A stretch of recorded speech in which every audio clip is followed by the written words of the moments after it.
അപ്പോൾ ഇന്ന് ശനിയാഴ്ചത്തെ എപ്പിസോഡ് കഴിഞ്ഞപ്പോൾ ഷാനവാസിനെ നിർത്തി പൊരിച്ചു ലാലേട്ടൻ. കാരണം എന്താണെന്ന് വെച്ചാൽ ഷാനവാസ് കുറേ ലാലേട്ടൻ കുറേ ക്വസ്റ്റ്യൻസ് ചോദിക്കുമ്പോൾ എല്ലാ വീക്കിലും ഷാനവാസ് രക്ഷപ്പെട്ട് പോകാറുണ്ട്. ഉരുണ്ട് കളിച്ച് എങ്ങനെയൊക്കെ അത് എനിക്ക് എല്ലാ വീക്കിലും തോന്നിയിട്ടുണ്ട്.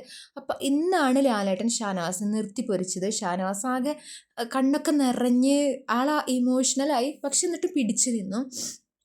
അതായത് ഷാനവാസ് സീക്രട്ട് ടാസ്ക് കൊളാക്കി. ഷാനവാസിന് എനിക്കും തോന്നുന്നു ഷാനവാസിന് അത് മനസ്സിലായില്ല, അതുകൊണ്ടാണ് കൊളാക്കിയത്. പിന്നെ കൊളമാക്കിയിട്ട് വലിയ ആളാവാനും കളിച്ചു. വലിയ അത് ശരിക്കും കളിച്ചത് തന്നെയാണ്. അത് ഷാനവാസ് സമ്മതിച്ചു കൊടുത്തേ പറ്റൂ. ഇന്ന് ഷാനവാസ് ശരിക്കും വെള്ളം കുടിച്ചു. ഇന്ന് സ്കോർ ചെയ്തത് അക്ബറും ആര്യനുമാണ്. അതിനിടയിൽ ലക്ഷ്മി ഒരു ചീപ്പ് ഗെയിം കളിച്ചു. അക്ബർ ഷാനവാസിനെ സെലക്ട് ചെയ്തത് വേണമെന്ന് വെച്ച് ഷാനവാസിനെ എക്സ്പോസ് ചെയ്യാനാണെന്ന് പറഞ്ഞ് എനിക്കങ്ങനെ തോന്നിയില്ല കേട്ടോ. എനിക്ക് തോന്നുന്നു ഇപ്പോൾ ലാസ്റ്റായപ്പോൾ അക്ബറും ആര്യനും നന്നായി കയറി വരുന്നുണ്ട്. ഇത് തന്നെ തുടരുകയാണെങ്കിൽ ആര്യനും അക്ബർ എന്തായാലും ടോപ്പ് 5 ഉണ്ട്.